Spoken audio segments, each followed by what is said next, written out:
How to fight back if you can't run. Welcome back. I'm Adeline Atlas, 11 times published author, and this is Occult Bloodlines, Families of Ritual Power.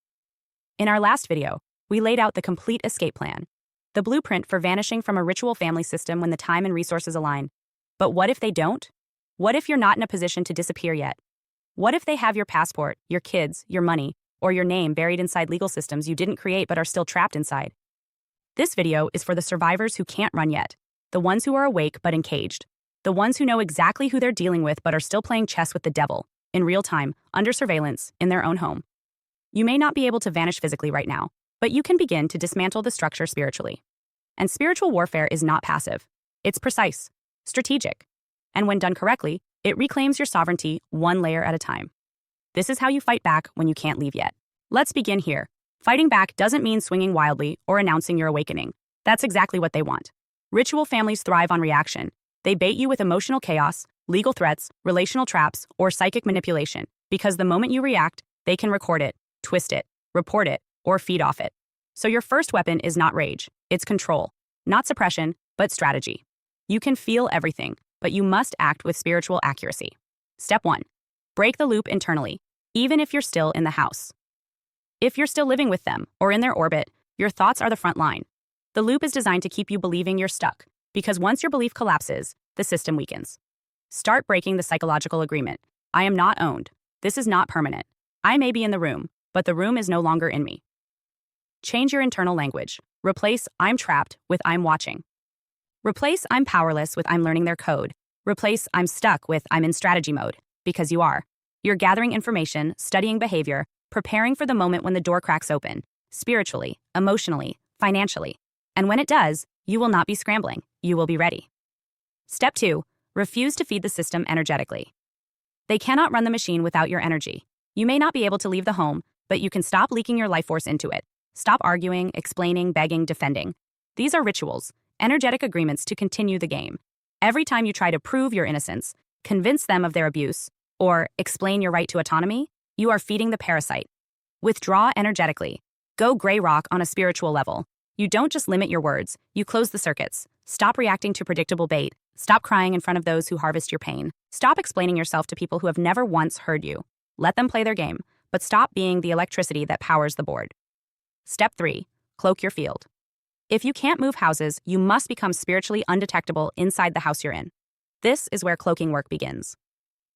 Cloaking is the art of dimming your energetic signal so the system can no longer lock onto you.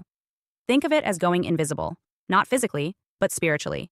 Simple cloaking practices include wearing reflective or protective items, obsidian, hematite, mirrors facing outward, covering mirrors in your room with cloth at night, bathing in salt water or vinegar to collapse astral residue. Speaking this command every morning. I am cloaked in light and cannot be seen by those who intend harm.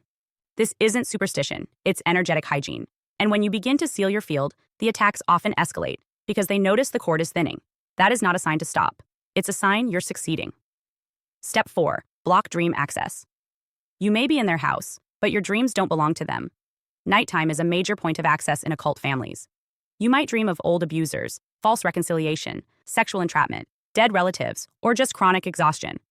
These are not ordinary dreams. These are ritual communications designed to confuse, collapse, or harvest your spiritual energy. To block dream infiltration, place iron, black tourmaline, or mugwort near your bed. Drink calming teas before sleep and cut off tech 30 minutes prior. Say aloud, no one may enter my dreams without divine permission. Refuse to analyze dream content as your own. Assume they are externally installed until proven otherwise.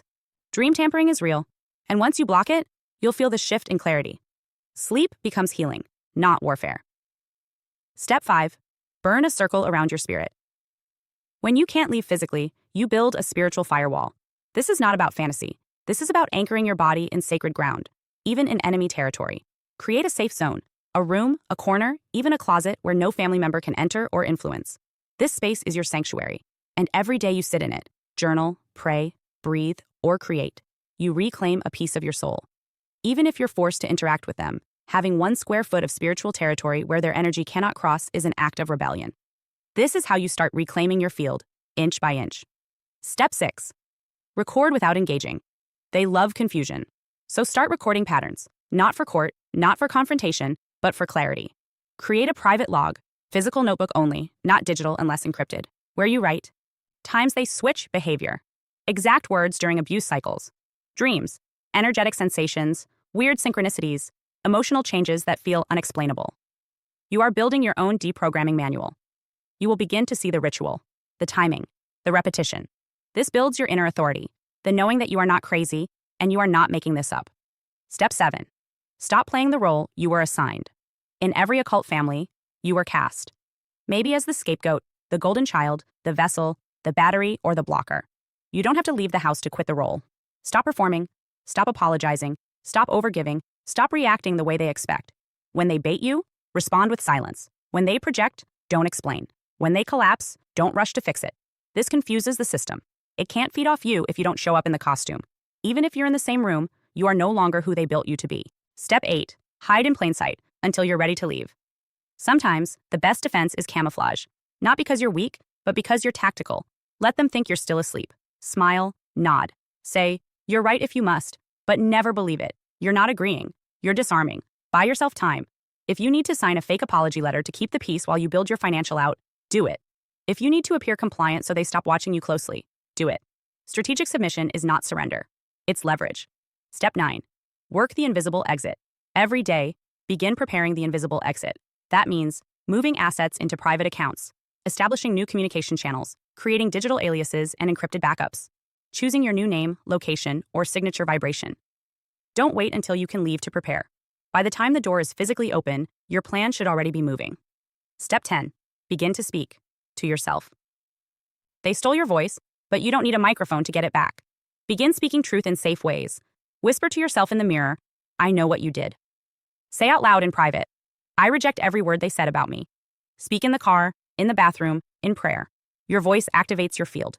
You don't have to publish to reclaim. You only have to stop being silent in your own soul. Final word, you're not powerless. You're paused, but preparing. You don't have to wait for a plane ticket to begin your freedom. You don't need a lawyer or a safe house to start dismantling the illusion. Escape begins inside. If you can't run, yet, then you fight from within. Quietly, powerfully, spiritually. Remember?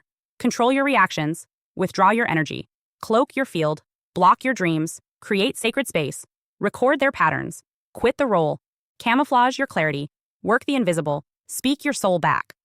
This is how you break a system, from the inside out. Because freedom isn't always a door you walk through. Sometimes it's a wall you burn from within. And when the day comes that you do leave, you won't just be escaping. You'll be completing a mission you already began. Hi, I'm Adeline Atlas, 11 times published author, and what you just watched is part of my signature program, the Chosen One series inside School of Soul. This series is not just a course, it's a blueprint for those who know they were different from the start. The black sheep, the scapegoat, the truth teller, the cycle breaker. Inside, you'll discover the family roles playbook, the golden child, the scapegoat, the enabler, the lost child, and how to finally step out of the part you were cast in without consent. How the black sheep becomes the goat, turning rejection into radical transformation in leadership. How to break generational curses and rewrite ancestral contracts so the pain stops with you. And how to recognize and escape modern forms of spiritual and technological targeting, from gang stalking to synthetic synchronicity. This isn't just about survival. It's about awakening, about reclaiming your voice, your lineage, and your destiny as one of the chosen ones. Click the link below to access the full series now, because the role ends the moment you decide it does, and the real script begins with you.